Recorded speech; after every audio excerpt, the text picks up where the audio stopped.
ગુજરાતમાં રચાયો ઇતિહાસ. સાણંદમાં પ્રધાનમંત્રી નરેન્દ્ર મોદીએ દેશની પહેલી ચીપ કરી લોન્ચ.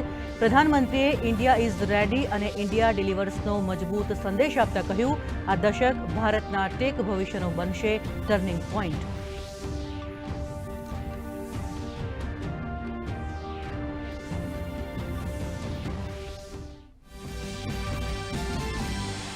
સાણંદમાં માઇક્રોન કંપનીના સેમિકન્ડક્ટર પ્લાન્ટના ઉદ્ઘાટન પ્રસંગે કેન્દ્રીય મંત્રી અશ્વિની વૈષ્ણવે કહ્યું, 900 દિવસમાં ફાઉન્ડેશનથી પ્રોડક્શનની દિશા તરફ ગતિ. આજની શરૂઆત ભારતના ઉજ્જવળ ભવિષ્યનો નાખશે પાયો.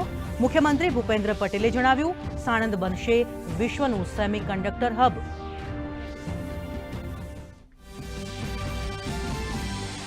પ્રધાનમંત્રી નરેન્દ્ર મોદીએ રાજસ્થાનના અજમેરથી રાષ્ટ્રવ્યાપી HPV રસીકરણ અભિયાનનો કરાવ્યો પ્રારંભ.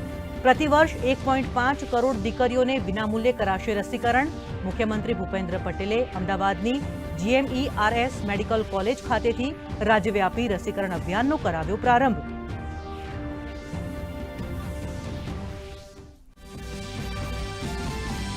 ગુજરાત હાઈકોર્ટના નવા state of the art arbitration સેન્ટરના ભવનનું કરાયું ખાતમુહૂર્ત. સુપ્રીમ કોર્ટના ન્યાયમૂર્તિ જસ્ટિસ સૂર્યકાંત, મુખ્યમંત્રી ભૂપેન્દ્ર પટેલ અને નાયબ મુખ્યમંત્રી હર્ષ સંઘવી રહ્યા ઉપસ્થિત.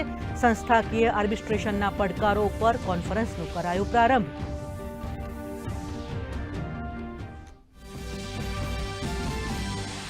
ગાંધીનગર GNLUનો 16મો દીક્ષાંત સમારોહ. 12 PhD સ્કોલર્સ, 194 અંડર ગ્રેજ્યુએટ અને 89 LLM વિદ્યાર્થીઓ સહિત 295 વિદ્યાર્થીઓને પદવી એનાયત. દેશમાં પ્રથમવાર વર્ચ્યુઅલ રિયાલિટી આધારિત AI સક્ષમ મૂડ કોર્ટ સિમ્યુલેશન્સ કરાઈ લોન્ચ. આજે રાષ્ટ્રીય વિજ્ઞાન દિવસ. આ વર્ષની વિજ્ઞાન દિવસની થીમ છે વિજ્ઞાન ઉત્પ્રેરક વિકાસ ભારત. રાજ્યમાં અનેક જિલ્લાઓમાં વિવિધ કાર્યક્રમોનું કરાયું આયોજન.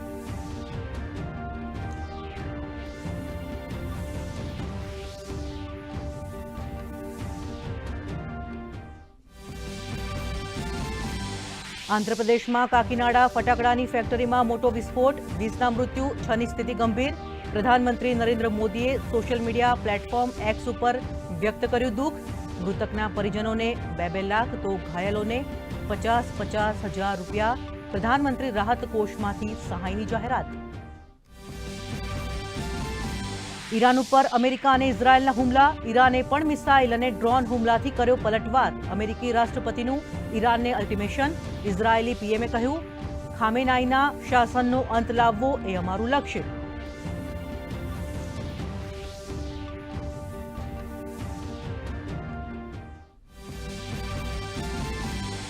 અને પશ્ચિમ એશિયામાં વધતા તણાવ ઉપર ભારતની નજર. ભારતીય દૂતાવાસે માર્ગદર્શિકા જાહેર કરી. ભારતીયોને સાવધાની રાખવા આપી સલાહ. અમદાવાદ એરપોર્ટ ઉપર T1 અને T2 ટર્મિનલ ઉપર હેલ્પ ડેસ્ક કરાયા કાર્યરત.